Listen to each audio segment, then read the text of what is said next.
Hi 2009 റിലീസായ നമ്മളൊക്കെ സ്കൂളിൽ പഠിക്കുന്ന സമയത്ത് ഇറങ്ങിയ ലാലേട്ടന്റെ പടം ഭ്രമരം. എനിക്ക് തോന്നുന്നു മലയാളത്തിൽ ഈ ഒരു ജോണറിൽ വളരെ കുറച്ച് സിനിമകൾ മാത്രമേ വന്നിട്ടുള്ളൂ. വളരെ റോ ആയി ഷൂട്ട് ചെയ്തിട്ടുള്ള ഇമോഷണലി വളരെ ടച്ചിങ് ആയിട്ടുള്ള ഒരു പടം. ഇപ്പൊ ലാലേട്ടൻ ഇമോഷണൽ പടങ്ങളിലൊക്കെ അഭിനയിക്കുന്ന സമയത്ത് ഈ കഴിഞ്ഞ വർഷം വന്ന തുടരും അല്ലെങ്കിൽ നമ്മൾ ദൃശ്യമൊക്കെ നോക്കിക്കഴിഞ്ഞാൽ ഇമോഷണൽ ത്രില്ലറാണ്. എന്ന് വെച്ചാൽ ഒരു ഇമോഷണൽ മാസ് എന്ന് പറയുന്ന ഒരു എലമെന്റ് അവിടെ കയറി വരുന്നുണ്ട്. പക്ഷെ ഈ പടത്തിൽ മാസ് ഇല്ല, ഇമോഷണൽ ആയിട്ടുള്ള ഒരു സാധനം മാത്രമേ ഉള്ളൂ.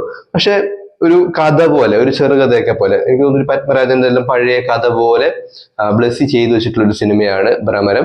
ഈ പടം ആദ്യം കാണുന്ന സമയത്ത് ഈ പടത്തിന്റെ ടീസർ എല്ലാം ഭയങ്കര ഹിറ്റ് ആയിരുന്നു. ലാലേട്ടൻ ഇങ്ങനെ ലോറി ഓടിച്ചുകൊണ്ട് പോകുന്നതും അതുപോലെ ഈ യാത്ര ഇനി അവസാനിക്കുകയില്ല എന്നൊക്കെ പറയുന്ന ചില സാധനങ്ങളൊക്കെ ഉണ്ട്. വളരെ ചെറിയൊരു ടീസർ. പിന്നെ ഈ പടത്തിലെ രണ്ട് പാട്ടുകളും ആ ഒരു സമയത്ത് ഭയങ്കര ഹിറ്റ് ആയിരുന്നു. അണ്ണാറ കണ്ണാവ, അതുപോലെ തന്നെ കുഴലൂതും പൂന്തനൽ എന്നുള്ള പാട്ട്. ഇതൊക്കെ കണ്ടിട്ട് ഈ പടം കാണാനിരിക്കുന്ന സമയത്ത് സിനിമ സ്റ്റാർട്ട് ചെയ്തു. ആദ്യത്തെ ഒരു 40 മിനിറ്റോളം ഒരു ഡ്രാമ പോലെയാണ്. ആ ഒരു ഭാഗത്ത് ലാലേട്ടൻ, ലക്ഷ്മി ഗോപാലസ്വാമി, അതുപോലെ തന്നെ സുരേഷ് മേനോൻ എന്ന് പറയുന്നൊരു ആക്ടറും ഈ പടത്തിൽ അഭിനയിച്ചിട്ടുണ്ട്. ഇയാള് ഈ ഒറ്റ പടത്തിലെ ഞാൻ കണ്ടിട്ടുള്ളൂ. ഉണ്ണി എന്ന് പറയുന്നൊരു കഥാപാത്രത്തിനാണ് അദ്ദേഹം ചെയ്തത്. അദ്ദേഹത്തിന്റെ അഭിനയം വളരെ പൂറായിരുന്നു. ഇപ്പൊ ലാലേട്ടൻ അതുപോലെ തന്നെ ലക്ഷ്മി ഗോപാലസ്വാമി അത്യാവശ്യം നല്ല രീതിയിൽ സ്കോർ ചെയ്ത് പോകുന്നുണ്ട്.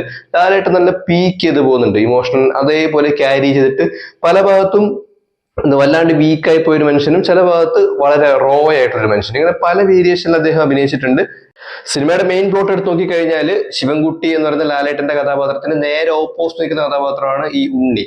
പക്ഷെ പല സ്ഥലത്തും നല്ലൊരു കോമ്പറ്റീഷൻ കൊടുക്കാൻ പോലും അദ്ദേഹത്തിന് പറ്റുന്നില്ല. എനിക്ക് തോന്നുന്നു അദ്ദേഹത്തിന്റെ ആദ്യത്തെ സിനിമയാണെന്ന് തോന്നുന്നു, അവസാനത്തെ സിനിമ അത് തന്നെയാന്ന് തോന്നുന്നു. അതിനുശേഷം ഇവിടെ അഭിനയിച്ചു കണ്ടിട്ടില്ല. പക്ഷെ ആ ഒരു കോമ്പറ്റീഷൻ ഒന്നും നമുക്ക് എവിടെയെങ്കിലും ഫീൽ ചെയ്യില്ല. വളരെ പഴം പോലെ അഭിനയിക്കുന്ന ഒരു ആക്ടറായിട്ടാണ് എനിക്ക് അന്നും തോന്നിയിട്ടുള്ളത്. പിന്നെ കുറച്ച് നാൾ മുമ്പ് ഞാൻ ഈ പടം കണ്ടായിരുന്നു. നോക്കുമ്പോൾ നമുക്ക് എവിടെ ഒരു ഗ്രിപ്പ് തോന്നില്ല. ഇങ്ങനെ ഒരു വഴന്ന് അഭിനയിച്ചു പോകുന്ന ഒരു കഥാപാത്രം.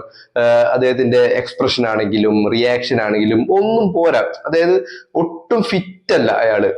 ആ കഥാപാത്രത്തിന് ഒട്ടും യോജിക്കുന്ന ഒരു ആക്ടറായിട്ട് എനിക്ക് തോന്നിയിട്ടേ ഇല്ല. മറ്റൊരാള് മുരളി ഗോപി ആയിരുന്നു. മുരളി ഗോപിയുടെയും സ്റ്റാർട്ടിങ് സമയത്തുള്ള ഒരു പടമാണ്. എനിക്ക് തോന്നുന്നു രസികന് ശേഷം പിന്നീട് അങ്ങനെ അധികം സിനിമയിൽ കണ്ടിട്ടില്ല. പിന്നെ കാണുന്നത്, ഞാൻ ശ്രദ്ധിക്കുന്നത് ഈ ഭ്രമരത്തിലാണ്. പക്ഷെ അലക്സ് എന്ന് പറയുന്ന ക്യാരക്ടറാണ് അദ്ദേഹം ചെയ്തിട്ടുള്ളത്. അയാള് അങ്ങനെ വലിയൊരു 100% ഔട്ട്പുട്ട് ഒന്നും കൊടുത്തു എന്ന് പറയാൻ പറ്റില്ല. എനിക്ക് തോന്നുന്നു ക്ലൈമാക്സിനോട് അടുക്കുന്ന സമയത്താണ് ഈ മുരളി ഗോപി ഫുൾ ആയിട്ട് ഈ പടത്തിൽ വരുന്നത്. പക്ഷെ അദ്ദേഹത്തിനും കൂടുതലായിട്ടൊന്നും ചെയ്യാനുണ്ടായിട്ടില്ല. പിന്നെ എനിക്ക് തോന്നിയ കുറച്ച് ഡ്രോബാക്കുകൾ ഉണ്ട്. അതെന്ന് വെച്ചാല് ഈ സിനിമ സ്റ്റാർട്ട് ചെയ്ത് ആദ്യത്തെ ഒരു 40 മിനിറ്റ് നമ്മൾ ഈ ശിവൻകുട്ടി എന്ന് പറയുന്ന കഥാപാത്രത്തിനെ നമുക്ക് ഒരു പിടിയും തരില്ല. എന്ന് വെച്ചാൽ ഇയാൾ എവിടുന്ന് വരുന്നു, എന്താണ് ഇയാളുടെ ഉദ്ദേശം, അങ്ങനെ ഒട്ടും പിടിതരാതെ പോകുന്നൊരു കഥാപാത്രമാണ്. പിന്നെ ഈ സിനിമ സ്റ്റാർട്ട് ചെയ്യുന്ന സമയത്ത് തന്നെ ഈ കോയമ്പത്തൂരിലാണല്ലോ കഥ നടക്കുന്നത്. അപ്പോൾ കോയമ്പത്തൂരിന്റെ പല ഭാഗങ്ങളിലായിട്ടും ഈ ബോംബ് ബ്ലാസ്റ്റും കാര്യങ്ങളൊക്കെ നടക്കുന്നുണ്ട്. എനിക്ക് തോന്നുന്നു ആ ഒരു സമയത്ത് 2007, 2008 സമയത്തെല്ലാം കോയമ്പത്തൂർ സ്ഫോടനം എന്നെല്ലാം പറഞ്ഞിട്ട് ആക്ച്വലി അവിടെ എന്തൊക്കെയോ ചില ഇഷ്യൂസ് ഒക്കെ നടക്കുന്നുണ്ടായിരുന്നു. അപ്പോ ഈ പെട്ടെന്ന് ന്യൂസ് ചാനലൊക്കെ വരും. അതായത് ഒരു ബാഗും കൊണ്ട് ഒരാൾ വരുന്നുണ്ടാകും, അല്ലെങ്കിൽ അപരിചിതരായിട്ടുള്ള ആൾക്കാരൊക്കെ കണ്ടു കഴിഞ്ഞാൽ പോലീസിൽ അറിയിക്കണം എന്നൊക്കെ പറഞ്ഞിട്ട് ചില ന്യൂസും കാര്യങ്ങളൊക്കെ ഈ സിനിമയിൽ കാണിക്കുന്നുണ്ട്. അപ്പോൾ നമ്മളെ ഡൗട്ട് അടിപ്പിക്കാൻ വേണ്ടിയിട്ടാണോ അങ്ങനെ ചെയ്തത്? പക്ഷെ ലാലേട്ടനെ കാണുന്ന സമയത്ത് അങ്ങനെ ടെറർ സ്വഭാവമുള്ള ഒരു ക്യാരക്ടറായിട്ട് നമുക്ക് എവിടെ ഫീൽ ചെയ്യുന്നില്ല. ചില ഭാഗത്ത് ഈ മുഷിഞ്ഞ ഡ്രസ്സെല്ലാം ഇട്ട് വളരെ വീക്കായി ഇങ്ങനെ ഉറക്കമല്ല നിന്ന പോലത്തെ ഒരു കഥാപാത്രം. അതെന്തുകൊണ്ടാന്നുള്ളത് സിനിമ മൊത്തം കാണുമ്പോൾ നമുക്ക് മനസ്സിലാകും. പക്ഷെ ഇയാളെ ഒരു ടെറർ ആണെന്ന രീതിയിൽ നമുക്ക് അങ്ങനെ സംശയിക്കത്തക്ക ഒന്നും ആ സിനിമയിൽ ഉണ്ടായിരുന്നില്ല. പിന്നെ വേറൊരു കാര്യം, ഇവരുടെ ഈ ഫ്ലാറ്റ്, അതായത് ഈ ഉണ്ണിയും അതുപോലെ തന്നെ ലക്ഷ്മി ഗോപാലസ്വാമിയുടെ അവതരിപ്പിച്ച ലത എന്ന് പറഞ്ഞ കഥാപാത്രമൊക്കെ താമസിക്കുന്ന ഫ്ലാറ്റ് ഉണ്ടല്ലോ, ആ ഫ്ലാറ്റിലേക്ക് ഇയാൾ അന്വേഷിച്ച് വരുന്ന സമയത്ത് ഇയാളുടെ കയ്യിൽ ഒരു അഡ്രസ്സ് എഴുതി വെച്ചിട്ടുണ്ടാകും. ഓട്ടോറിക്ഷയിൽ വരുന്ന സമയത്ത് ഈ അഡ്രസ്സ് ഇങ്ങനെ ഓട്ടോറിക്ഷ ഡ്രൈവറെ കാണിച്ചു കൊടുത്തിട്ടാകുമ്പോഴത്തേക്ക് അയാൾക്ക് എഴുത്തുമായിരുന്നു അറിയില്ല. അങ്ങനെ ഒരു ജംഗ്ഷനിൽ എത്തുന്ന സമയത്ത് അവിടെയുള്ള ഒരു പെണ്ണുങ്ങള്, അവരൊരു സെക്സ് വർക്കർ ആയിരിക്കും. അവരെ കൊണ്ടാണ് ഈ അഡ്രസ്സ് വായിപ്പിക്കുന്നത്. ആ അഡ്രസ്സ് ഈ പെണ്ണുങ്ങൾ ഇങ്ങനെ കൈ പിടിച്ച് വായിക്കുന്ന സമയത്ത് ലാലേട്ടന്റെ ചില എക്സ്പ്രഷനും അവർ തമ്മിലുണ്ടാകുന്ന ചില ഇന്ററാക്ഷനും പരിപാടികളൊക്കെ ഉണ്ട്. അത് ആക്ച്വലി അൺവാണ്ടഡ് ആയിട്ട് എനിക്ക് അന്നും തോന്നിയിട്ടുണ്ട്, ഇന്നും തോന്നിയിട്ടുണ്ട്. കാരണം ഈ ശിവൻകുട്ടി എന്ന കഥാപാത്രം അയാളുടെ ലൈഫിൽ ഒരു വലിയ ട്രാജഡി കഴിഞ്ഞിട്ടാണ് ഇങ്ങോട്ടേക്ക് വരുന്നത്. അങ്ങനെ നിൽക്കുന്ന ഒരാള് ഇതുപോലത്തെ ഒരു സിറ്റുവേഷനിൽ ഇങ്ങനെ ബിഹേവ് ചെയ്യുമോ എന്നുള്ളത് എനിക്ക് അന്നും തോന്നിയിട്ടുണ്ട്, ഇപ്പോഴും എനിക്ക് തോന്നുന്നുണ്ട്. എന്ന് മാത്രമല്ല അയാളുടെ ലൈഫിലെല്ലാം ആക്ച്വലി കഴിഞ്ഞു. അതായത് ഇമോഷണലി ഫുൾഫില്ലായി ഡെഡായി നിൽക്കുന്ന ഒരു ക്യാരക്ടറാണ് അദ്ദേഹം. അപ്പോൾ അയാൾ ആ രീതിയിൽ റിയാക്ട് ചെയ്യുമെന്ന് എനിക്ക് തോന്നിയിട്ടുണ്ട്. അങ്ങനെ ചെയ്യാനുള്ള സാധ്യത വളരെ കുറവാണ്. അതൊക്കെ ഒഴിവാക്കാൻ പറ്റുന്ന ചില സീനുകളായിരുന്നു. പിന്നെ ഈ സിനിമയുടെ ഒരു പകുതി കഴിയുന്നതോട് കൂടിയിട്ടാണ് ഇതിന്റെ സീരിയസ്നെസ്സിലേക്ക് നമ്മൾ വരുന്നത്. ഇയാള് മെന്റലി ഔട്ടായി, ഇയാളുടെ ഫാമിലി ഏതാണ്ട് എന്താണ് ബ്രോക്കൺ ആയി എന്നൊക്കെ മനസ്സിലാവും. പക്ഷെ അവർ മരിച്ചുപോയ കാര്യം പടത്തിന്റെ ഏറ്റവും അവസാനമാണ് റിവീൽ ചെയ്തത്. മരിക്കും എന്ന് നമ്മളാരും വിചാരിക്കുന്നില്ല. ശരിക്കും ആ പടത്തിൽ ഏറ്റവും കൂടുതൽ ഹോണ്ട് ചെയ്യുന്ന കാര്യം അത് തന്നെയാണ്. അവസാനം ഈ മുരളി ഗോപിയും ഈ സുരേഷ് മേനോനും ലാലേട്ടനൊക്കെ ഇവരുടെ വീട്ടിലെത്തുന്ന സമയത്ത് ഇവരുടെ ബോഡി അടക്കം ചെയ്തൊരു ഇത് കാണിക്കുന്നുണ്ടാവല്ലോ. അപ്പൊ ആ കുട്ടി അടക്കം ചെയ്ത സ്ഥലത്ത് ഈ നായ, ആ കുട്ടി വളർത്തുന്നുണ്ടായ ഒരു നായ കൂടി അവിടെ ഉണ്ട്. അതെല്ലാം ഭയങ്കര ടച്ചിങ് ആയിട്ടുള്ള സീനാണ്. കാണുമ്പോൾ നമുക്ക് വല്ലാണ്ട് ഡാർക്ക് അടിച്ച് വല്ലാണ്ടായി പോകുന്ന സീനാണ്. ഞാൻ നേരത്തെ പറഞ്ഞില്ലേ, തുടരും ദൃശ്യം പോലുള്ള സിനിമകളൊക്കെ ലാലേട്ടന്റെ ഇമോഷണൽ ത്രില്ലർ അല്ലെങ്കിൽ ഇമോഷണൽ മാസ് എന്ന് പറയുന്ന ജോണറിലുള്ള പടങ്ങളാണ്. അപ്പോൾ അവിടെ നമുക്കറിയാം ആ കഥാപാത്രങ്ങൾ ഒരു ഘട്ടം കഴിയുമ്പോഴത്തേക്ക് ഉറപ്പായിട്ടും തിരിച്ചടിക്കും. ഇപ്പൊ തുടരും സിനിമയിലൊക്കെ ലാലേട്ടൻ തിരിച്ച് ഫൈറ്റ് ചെയ്യുന്ന സമയത്ത് നമുക്ക് ആവേശം വരാനുള്ള കാരണം എന്താണ്? ആ കഥാപാത്രത്തിന്റെ ഇമോഷണൽ കൂടി നമ്മൾ അത്രയും സമയം സഞ്ചരിച്ച് നമുക്കും കൂടി തോന്നും ഇയാൾ ഉറപ്പായിട്ട് തിരിച്ചടിക്കണം എന്ന് തോന്നുന്ന സമയത്താണ് ആ ഒരു ഇത് വരുന്നത്, ഒരു ഹൈ വരുന്നത്. പക്ഷെ ദൃശ്യത്തില് അങ്ങനെ തിരിച്ചടിക്കുന്നില്ല എങ്കിൽ പോലും ഇയാളുടെ ഒരു ബ്രില്യൻസ് കണ്ടിട്ട് നമുക്കൊരു ഹൈ തോന്നും. പക്ഷെ ഭ്രമരത്തിലേക്ക് വരുന്ന സമയത്ത് എവിടെയും തിരിച്ചടിക്കുന്നില്ല.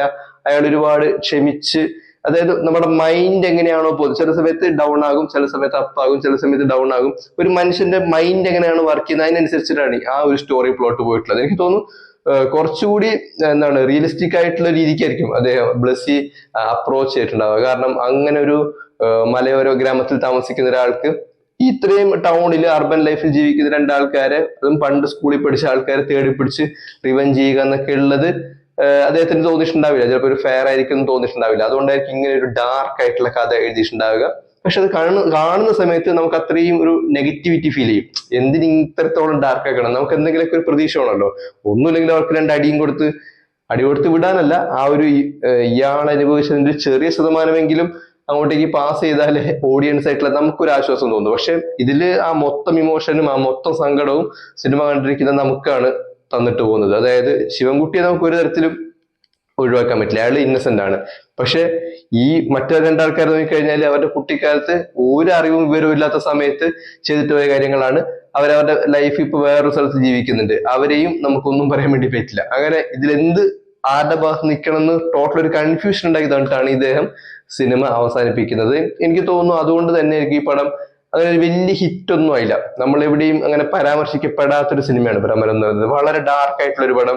അപ്പൊ ഞാൻ ഇതിന് തൊട്ട് മുമ്പ് ഇറങ്ങിയ ഈ ലാലേട്ടൻ ബ്ലസ്സി മൂവി ആയിട്ടുള്ള തന്മാത്രയെ ഒന്ന് കമ്പയർ ചെയ്ത് നോക്കിയേ. അപ്പൊ തന്മാത്രയിലേക്ക് നോക്കുന്ന സമയത്തുണ്ടല്ലോ, തന്മാത്രയില് ആക്ച്വലി ലാലേട്ടന്റെ പെർഫോമൻസ് മാത്രമല്ല പീക്ക് ആയിട്ടുള്ളത്. ആ പടത്തിൽ എല്ലാവരും പീക്കാണ്. ഇപ്പൊ നെടുമുടി വേണു, ജഗതി, പിന്നെ അവരുടെ ഫാമിലിയിൽ അഭിനയിച്ചിട്ടുള്ള ആൾക്കാര്, ഇയാളുടെ റിലേറ്റീവ്സ് ആയിട്ട് അഭിനയിച്ചിട്ടുള്ള ആൾക്കാര്, ഓഫീസിൽ സ്റ്റാഫായിട്ട് അഭിനയിച്ചിട്ടുള്ള ആൾക്കാർ, എല്ലാവരുടെയും പെർഫോമൻസ് എന്ന് വെച്ചാൽ പീക്കാണ്. പക്ഷെ ഭ്രമരത്തിലേക്ക് വരുന്ന സമയത്ത് ലാലേട്ടനും പിന്നെ ഒരു പരിധിവരെ ലക്ഷ്മി ഗോപാലസ്വാമിയും പിന്നെ KPSC ലളിതാമ്മയും മാറ്റി നിർത്തി കഴിഞ്ഞാൽ ബാക്കി എല്ലാ ആൾക്കാരും വളരെ വീക്കായിരുന്നു. ആക്ച്വലി നമുക്ക് ഫ്രഷ് ആയിട്ട് തോന്നും. അതായത് ഒരു പുതുമുഖമൊക്കെ അഭിനയിക്കുന്ന പോലെയൊക്കെ നമുക്ക് തോന്നും. പിന്നെ ബേബി നിവേദിത അത്യാവശ്യം നല്ല രീതിയിൽ അഭിനയിച്ചിട്ടുണ്ട്. ബാക്കി എല്ലാ ആർട്ടിസ്റ്റുകളും, വലിയ മുതിർന്ന ആർട്ടിസ്റ്റുകളൊക്കെ വളരെ പൂർ ആയിട്ടുള്ള പെർഫോമൻസ് ആയിരുന്നു. പിന്നെ ഈ പടത്തിന്റെ ക്യാമറ വർക്ക് അജയൻ വിൻസെന്റ് ആണ് ചെയ്തിട്ടുള്ളത്. ഈ പടത്തിന്റെ ക്യാമറ വർക്ക് ഉണ്ടല്ലോ ഹെവിയാണ്. അതായത് ഈ പടത്തില് 2-3 ചേസ് സീൻ ഉണ്ട്. ഒന്ന് കാറിൽ ചേസ് ചെയ്യുന്നത്, അതായത് ഈ ഉണ്ണി എന്ന് പറയുന്ന ക്യാരക്ടറിന് മനസ്സിലാകും ഇയാൾ ജോസ് അല്ല, ഇയാൾ പണ്ടത്തെ ശിവൻകുട്ടിയാണ്, ഇയാൾ റിവെഞ്ച് ചെയ്യാൻ വേണ്ടിയിട്ടാണ് വന്നതെന്ന് മനസ്സിലായ ശേഷം ഇവർ സംസാരിക്കാൻ വേണ്ടിയിട്ട് പുറത്തൊരു ഹോട്ടലിലേക്ക് പോകുന്ന ഒരു സീൻ ഉണ്ട്, കാർ ഓടിച്ച് പോകുന്ന സീൻ. അവിടെ ഒരു ഡ്രിഫ്റ്റ് നടത്തുന്നുണ്ട്. അതിലും ടീസറിൽ ഈ ഭാഗം ഉണ്ടായിരുന്നു കേട്ടോ. ഞാനന്ന് ഭയങ്കര ആവേശത്തോടെ കണ്ടൊരു ഭാഗമാണ് ടീസറില്. അപ്പോ ഈ ഒരു ഭാഗം ഷൂട്ട് ചെയ്തിട്ടുള്ളത് അതിഗംഭീരമായിട്ടാണ്. അതുപോലെ തന്നെ ലാലേട്ടൻ ലോറി ഓടിച്ചു പോകുന്ന ഒരു സീൻ ഉണ്ട്. അതായത് നമ്മുടെ ക്ലൈമാക്സിലേക്ക് അടുക്കുന്ന സമയത്ത് ലോറിയിൽ പോകുന്ന ഒരു സീനുണ്ട്. അതും പിന്നെ ഈ ബസ്സിലൊക്കെയുള്ള ചില സീൻ, ഇവര് അവസാനം ജീപ്പ് ഓടിച്ചു പോകുന്ന വളരെ റഫ് ആയിട്ടുള്ള റോഡിൽ കൂടി ജീപ്പിൽ പോകുന്ന സീനൊക്കെ ഇപ്പൊ കാണുന്ന സമയത്ത് അതെല്ലാം ഷൂട്ട് ചെയ്തിട്ടുള്ളത് അടിപൊളിയായിട്ടാണ്. അത് അന്നത്തെ നമ്മുടെ മലയാള സിനിമയുടെ ഒരു നിലവാരം അനുസരിച്ച് നോക്കിക്കഴിഞ്ഞാൽ കിടിലായിട്ടുള്ള ക്യാമറ വർക്കായിരുന്നു. പക്ഷെ എഡിറ്റിങ് അത്ര പോരാ. എഡിറ്റിങ് എനിക്ക് തോന്നുന്നു പല ഭാഗത്തും ഒരു സീരിയൽ ടൈപ്പ് ആയി പോയി തോന്നുന്നു. അതുകൊണ്ടാണ് നമുക്കൊരു എഴച്ചിൽ ഫീൽ ചെയ്യും പല ഭാഗങ്ങളിലും. ഒന്നുകൂടി ശ്രദ്ധിച്ചിരുന്നെങ്കിൽ ടെക്നിക്കലി കുറച്ച് അടിപൊളിയായിട്ട് ഒരു പടമായിട്ട് ഭ്രമരം മാറിയേനെ. മറ്റൊന്ന് ഈ പടത്തിന്റെ മ്യൂസിക് ആണ്. മോഹൻ സിതാരാണ് ഈ പടത്തിന് മ്യൂസിക് ചെയ്തിട്ടുള്ളത്. അദ്ദേഹം ആക്റ്റീവായിട്ട് നിൽക്കുന്ന സമയത്ത് ഏറ്റവും ലാസ്റ്റ് ഒക്കെ ചെയ്ത പടമാണ് ഭ്രമരം. അതിനുശേഷം അങ്ങനെ വലിയൊരു ഹിറ്റ് എന്നൊന്നും പറയാൻ അദ്ദേഹത്തിനില്ല. ചെയ്തിട്ടുണ്ട്, പക്ഷെ അതൊന്നും പാട്ടൊന്നും ആ രീതിയിൽ ശ്രദ്ധിക്കപ്പെട്ടിട്ടില്ല.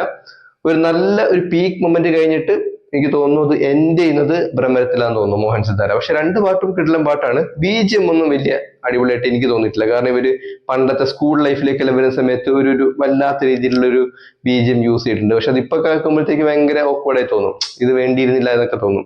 അത് സൈലന്റ് ആയിട്ട് തന്നെ, അതായത് ബാക്ക്ഗ്രൗണ്ട് സ്കോർ ഒന്നും ഇല്ലാതെ തന്നെ ആ ഒരു സീൻ ക്രിയേറ്റ് ചെയ്തിരുന്നെങ്കിൽ കുറച്ചുകൂടി ബെറ്റർ ആയിട്ട് എനിക്കിപ്പോ തോന്നുന്നുണ്ട് കേട്ടോ. ചിലപ്പോൾ ഞാൻ വലുതായത് കൊണ്ടായിരിക്കും. സോ ഇതാണ് ഭ്രമരം എന്ന് പറയുന്ന പടം. വളരെ ഡാർക്ക് ആയിട്ടുള്ള പടമാണ്. തിയേറ്ററിലോ അങ്ങനെ വലിയ രീതിയിൽ ശ്രദ്ധിക്കപ്പെട്ട പടമാണെന്ന് തോന്നുന്നില്ല. അത് ആ സമയത്ത് നമ്മൾ സ്കൂളിൽ പഠിക്കുന്ന പിള്ളേരാണല്ലോ, ഇതിനെ കുറിച്ച് വലിയൊരു ധാരണയൊന്നുമില്ല.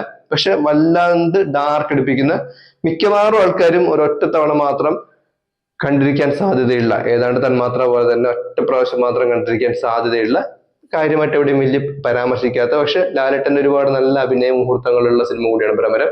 എനിക്ക് തോന്നുന്നു തുടരും സിനിമ ഞാൻ റീവാച്ച് ചെയ്യുന്ന സമയത്ത് ഈ ഭ്രമരത്തിന്റെ പല ത്രെഡുകളും ഈ സിനിമയിൽ യൂസ് ചെയ്തതുപോലെ എനിക്ക് തോന്നിയിട്ടുണ്ട്. ഇത് എന്നെ മാത്രം തോന്നലാണ്. സോ എന്താണ് നിങ്ങളുടെ അഭിപ്രായം എന്നുള്ള കാര്യം കൂടി ഒന്ന് കമന്റ് ചെയ്യുക. നമുക്ക് അടുത്ത വീഡിയോയിൽ കാണാം.